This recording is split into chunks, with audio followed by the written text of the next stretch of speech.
of exclusion and a need to fashion a purposeful engagement that represents and that's based on values that reflect our dignity as opposed to this get rich American mentality?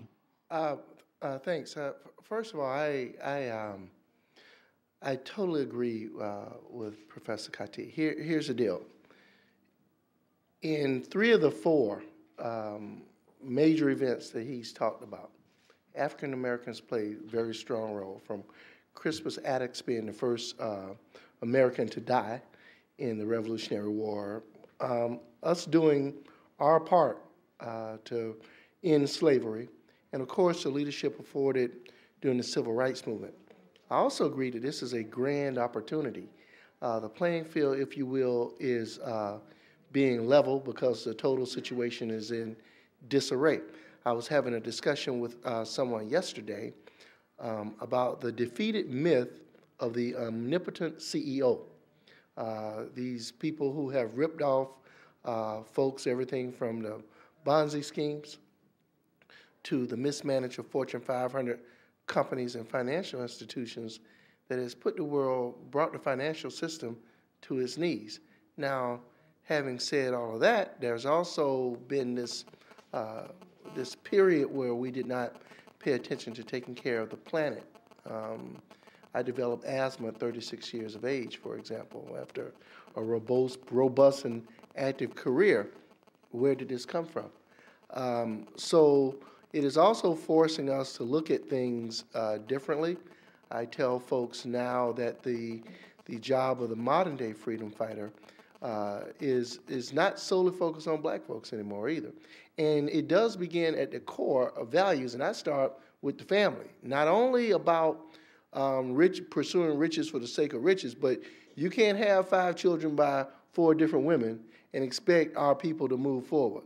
And we as a people got to deal with that first before we take on the white man, and we have been hesitant to do that. And the black church has been missing in action. And so, and black politicians and business people and everybody else, but it's the truth. And when Bill Cosby brought it out and said it, they said, well, you can't say that in front of white people. Who do you think keep all the statistics? They know. It's no secret. So values are at the core, because if we don't have a strong family, then they're going to make money managing us. Now, having said that, the ways of doing business in the past have to be shattered. Barack Obama cannot do that from Washington, D.C., but as we're proving with Hire Minnesota, we have all the power that it takes to do it right here in our state house, in our county seat, and in our city hall. Because the first thing is they don't really expect us to organize across boundaries. Secondly, a sustained effort that is factually based and is continuous and is not driven by emotions, but by facts. So being prepared and being heard and taking advantage of the fact that all the cards have been thrown on the table and pushing the agenda, we must now see opportunity. I understand all the budget cuts are happening, but I'd say that we make a serious mistake if we spend all of our energy playing defense to protect social service programs and billions of dollars are being carved up across the hall in another room, and we're not part of that debate. And so how do we do that? What's the offense? The offense is fairly straightforward. Look to the future. That's why the offense is get your household and your personal life together. You've got a slogan that says the best social service program in the world is a job. And also focus on the few things that are important: family, education, and work. Those are the chosen few. That's you have to buy into that, not the hip hop gangster thug class image that's been sold on black folks now. That's not who we are. We bought into it. But focus on the few: family, education, and work. Next, the next thing that we have to do is look to the future.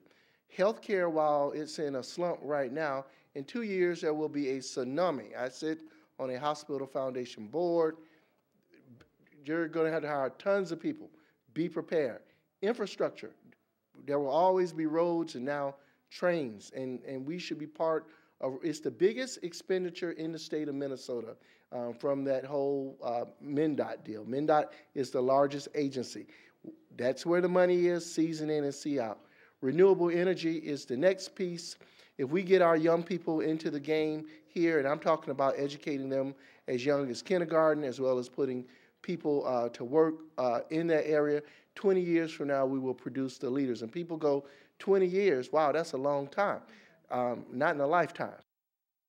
I'm pleased to have joining the program Mike Christensen, who is the head of the Minneapolis Department of Planning and Economic Development. If I'm saying that wrong, Mike, you correct me. But I think you're the guy that's the point person in the city for coordinating and having Minneapolis respond to the federal initiatives to jumpstart the economy. And I want you to explain where Minneapolis is, what's coming down the pike, and how do our communities prepare ourselves to engage and to serve. Al, thank you, and thank you for having me on this program with this distinguished panel. Both of them do work we have long admired in the city, and we're grateful for their continued advocacy for the neighborhoods that will take advantage of this stimulus long term. Let's first of all talk about where the city is, and then we'll talk about what the stimulus package means going forward. The city's in good shape from a workforce perspective. Last summer, nearly 2,000 youth got summer jobs through city programs, Step Up and other programs. 80% of those youth were students of color in the Minneapolis public high schools. So we are doing very well in making sure that future opportunities exist for the youth of our neighborhoods. Secondly, we did, through City of Minneapolis programs, 1,000 adult placements last year.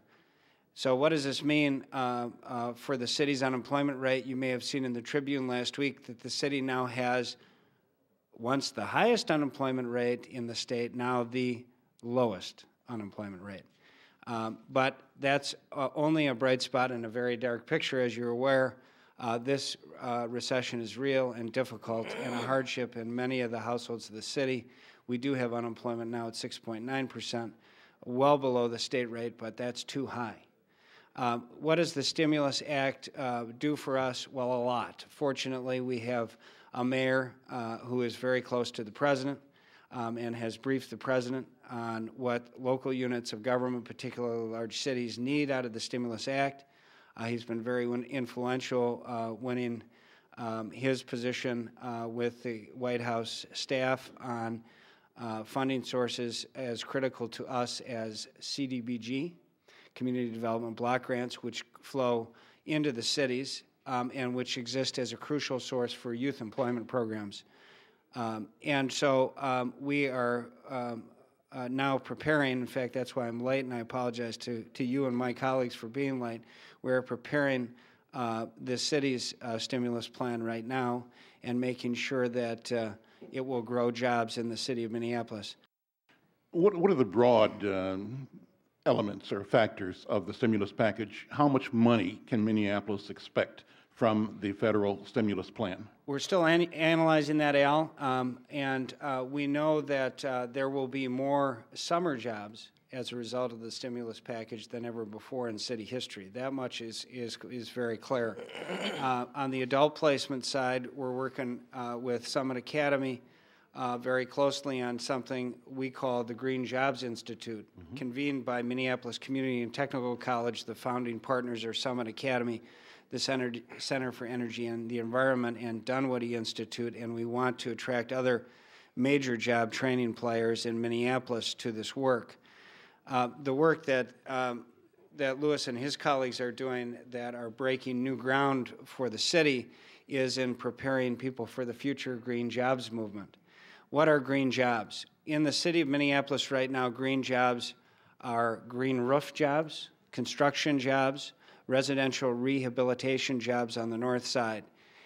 As you know, we have put together capital sources on the north side and other neighborhoods that are affected by foreclosure in this city, such that we believe $70 million will be spent on rehabbing residential properties in 23 neighborhoods, Al, in the city, about half of which are on the north side. At present,